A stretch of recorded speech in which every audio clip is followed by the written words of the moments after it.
And here we go again. This is a continuation of the photo scans. And it's January 19th, 2025. And the next part I'm going to do is the Schwartz side of my family. There's a couple of baggies full of photos, and then I'll be also adding some extra ones from my computer.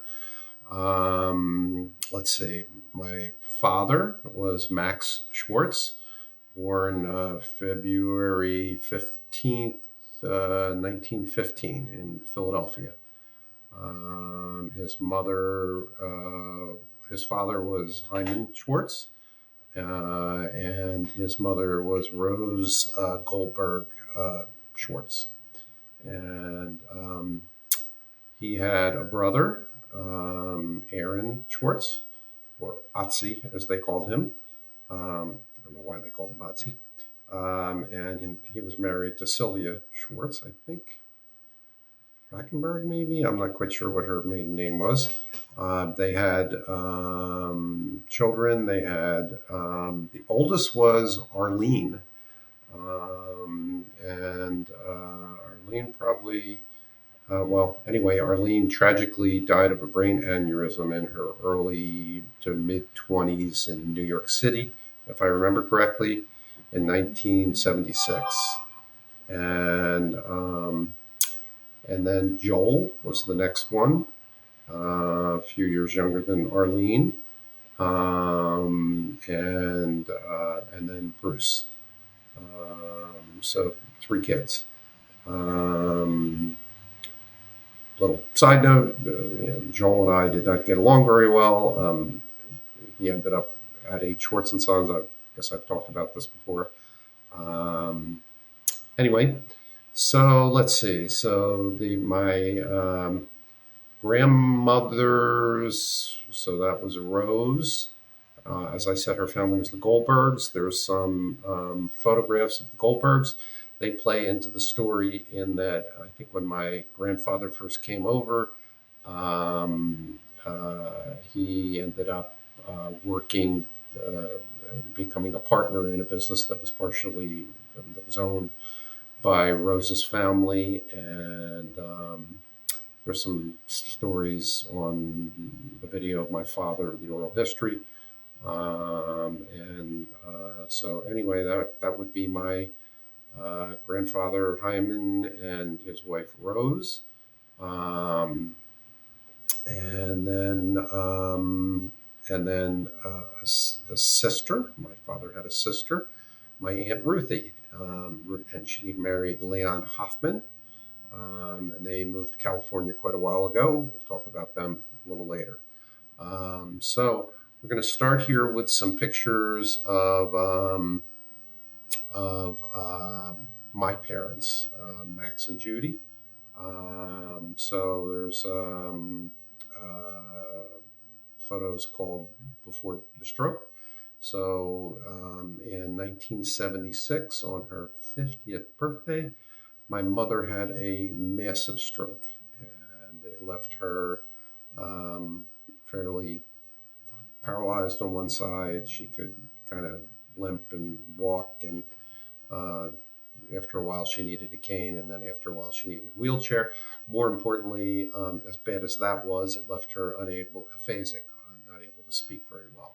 So these are some pictures of her before her stroke. There's not many of them that I have right now, but access to. But I'll put some more. And then there'll be pictures that I'll be putting up of my mother that I have on my computer. But anyway, these ones are. Let's see. My mother there was a trip, I think, right before they went to before my mother had her stroke. They went to New Orleans, and I think I went down there with them. So there's some pictures from New Orleans, and then this were before strokes, before her stroke, and it looks like picture of my father at work. And then there's another one that is my mother and father after stroke. And so these look like, so there's one that was from with a red rail behind it. And that one is their house that they moved to in the late 70s, 2400 Dorval Road in Schaffheim. And they lived there for the rest of their lives. There's a picture of them at 2308 Bray Road. 2308 Bray Road is where I lived in Arden from 1979 to 1989. And in that picture with them is Ralph. They loved Ralph. And Ralph was a really smart dog. It was a time when you just let your dog, I lived in Arden, I would just let Ralph out and he would go and come back and Ralph, and I'd call him and sometimes he'd be gone for hours. And then sometimes I would get a call that Ralph has decided to leave my house in Arden and show up at my parents' house in Chalfont, and more than one time. And then, yeah, he would just travel. And also, sometimes I would leave him at my parents' house if I was going somewhere. And my parents really spoiled Ralph. Ralph was, they would, whatever leftovers they had in the fridge, Ralph got. And, and if they didn't have leftovers, and even if they did, they defrosted steak, hamburger, whatever. He would come home and I'd put the kibble out in his bowl and he'd go, waiter, there seems to be a problem here. I ordered steak and this is dog food. You expect me to eat this? He would go on strike for a day or two. And he'd finally go back to eating kibble. But he was not very happy eating Purina dog chow after visiting my parents. They loved Ralph. They also had a cat that you'll see in the videos, Morris. Anyway, on the sofa, there's a picture of them on the sofa, and then there's a picture of their condo. So they, in the late 70s, I want to say, bought a condo at 5000 Boardwalk in Ventnor. They had two different ones. The first one was an efficiency, and then later on they bought a one bedroom. And they had that until much later.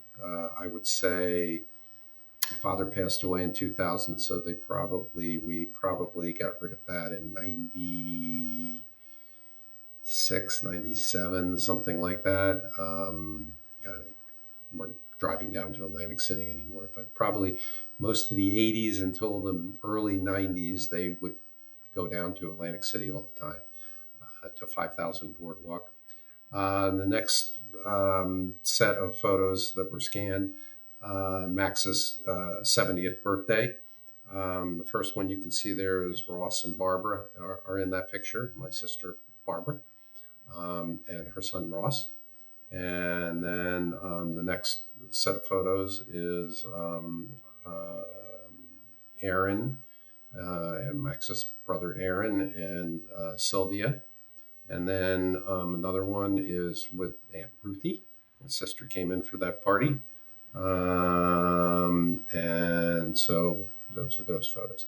The next one is Schwartz's.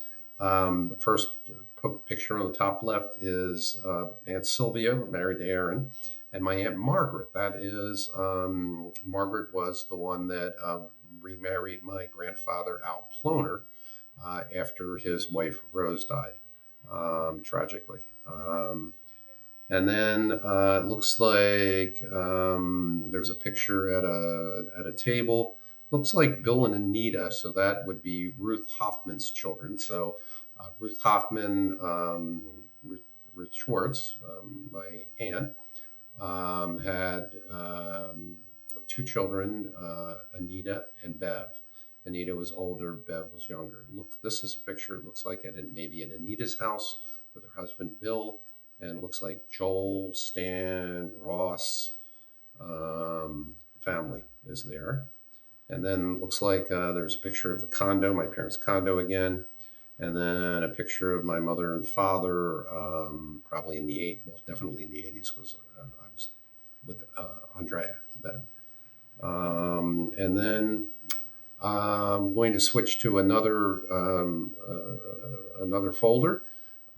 This would be Bruce Schwartz. Aaron Sylvia, Bruce Schwartz.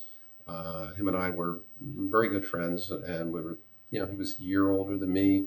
I lived in Philadelphia until 1963, so 54 to 63. So we were close, um, physically. So they lived in Mount Airy, we lived in Wyncote. So I spent a lot of time when I was young with Bruce Schwartz, and when I say young, I'm talking about 0 to 9. And then when we were older, we would go back and forth a little bit. He lived in Lansdale, Philadelphia, and then finally in he, sorry, he went to work in Washington D.C. Or Arlington for USA Today newspaper, as I mentioned earlier. First set of pictures. When him and his wife decided to get married, Helen Harlow.